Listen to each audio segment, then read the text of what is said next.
కైనీ గుట్కా వ్యాపారుల మధ్య రగడ, దాడుల వరకు దారితీసిన వ్యాపారుల మధ్య పోటీ. ప్రాణాంతకమైన గుట్కా వ్యాపారానికి రాష్ట్రంలో రెక్కలొచ్చాయి. నిన్న మొన్నటి వరకు నిషేధమంటూ చాటుమాటుగా చేసిన వ్యాపారమంతా ఇప్పుడు బహిరంగమైపోయింది.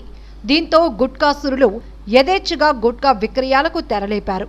ఒకప్పుడు విశాఖ ఉమ్మడి జిల్లా అనకాపల్లిలో గుట్కా కైనీ ఫారిన్ సిగరెట్ విక్రయాలు చేయాలంటే వణికిపోయిన వ్యాపారులకు ప్రస్తుతం ఉన్న పరిస్థితులు వరంగా మారాయి. చాటుమాటుగా చేసే గుట్కా కైనీల వ్యాపారం కట్టలు తెంచుకుంది. గోదాంలలో నిల్వ చేసి విచ్చలవిడిగా వ్యాపారం చేస్తుంటే సంబంధిత అధికారులు గుడ్లప్పగించి చూస్తున్నారే తప్ప దాడులు చేసిన సంఘటనలు కనిపించడం లేదు. దీంతో గుట్కాసులు వాళ్ళల్లో వారే పోటీతత్వంతో వ్యాపారాలతో బాహాటంగానే పబ్లిక్ లో దాడులకు దిగి కొట్లాటకు ఢీకొంటున్నారు. దీనిలో భాగమే అనకాపల్లి జిల్లాలోని 2 కైనీ గుట్కా వ్యాపారస్తుల మధ్య రగడ మొదలైంది. అనకాపల్లి పరిసర ప్రాంతాల్లో కైనీ గుట్కా వ్యాపారం చేసుకునే బాలాజీపై శంకర్ అనే మరో వ్యాపారి దాడికి పాల్పడినట్లు బాలాజీ అనుచరులు చెప్తున్నారు. వ్యాపారంలో పోటీకి వస్తున్నారంటూ దారి కాసి తనపై దాడికి పాల్పడినట్లు బాలాజీ ఆరోపణలు చేస్తున్నారు. బాలాజీపై దాడి జరిగిందన్న విషయం తెలుసుకున్న అతని బంధువులు, మిత్రులు శంకర్ షాపు వద్ద ఆందోళనకు దిగారు. దీంతో పోలీసులు అక్కడికి చేరుకుని బాలాజీ వద్ద నుండి ఫిర్యాదు తీసుకున్నారు. దీనిపై పోలీసులు దర్యాప్తు చేస్తున్నారు.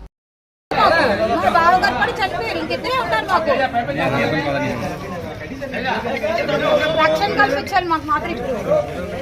వీళ్ళు ఏం చేసుకున్నారో నాకు తెలియదు సార్. నిజంగా చెప్పాలంటే అప్పుడు సార్ అన్నారు, అమ్మ నీకు నేను రక్షణ కల్పిస్తాను కదా అన్నారు. కానీ అది కూడా నాకు చేయలేదు సార్. తర్వాత పెద్దవాళ్ళ తరఫున సెటిల్మెంట్ చేసుకొని పోలీసు వాళ్ళకి మరి ఏం చెప్పుకున్నారు మాకు తెలియదు సార్. అదంతా మాకు తెలియదు సార్. సార్ అయితే ఎస్పీ గారు అయితే అప్పుడు సైలెంట్ అయిపోయినమ్మా, ఇంకా మీరు ఎలాగా ఎక్కడెక్కడ చేస్తారు వ్యాపారాలు లోకల్ అంటే ఇతనండి. ఇతనేమో ఇక్కడ చేసుకుంటారు. నాకు తెలియదు ఇతని గురించి. ఇంకా ఎప్పుడో వదిలేసాం. ఇంకా వాళ్ళకి మనకి సంబంధం లేదు. ఎందుకు వాళ్ళకి 2 పిల్లలు ఉన్నారు. అతను బాగుండాలి, మనం బాగుండాలి మేము కోరుకుంటుంటే ఇతను రోజు హెరాస్మెంటేనండి. నలుగురిని పంపించడం, కొట్టడం. ఇప్పుడు ఈరోజు కొట్టి వరకు వచ్చారు, రేపు చంపేస్తే వర్ణికం అంటండి.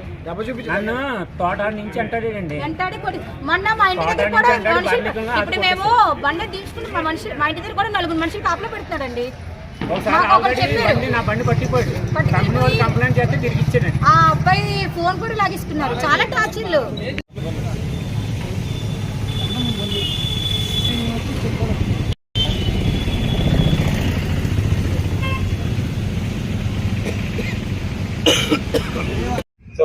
మన పేరెంట్ బాలాజీ. వాళ్ళకి మీకు మధ్య ఏంటి జరుగుతుంది? వ్యాపారం ఏంటి? ఎందుకు అసలు గొడవలు ఎందుకు? వ్యాపారం అంటే మన భర్తకి ఎలాంటి హానికరం ఉండకూడదని మీ మీడియా ద్వారా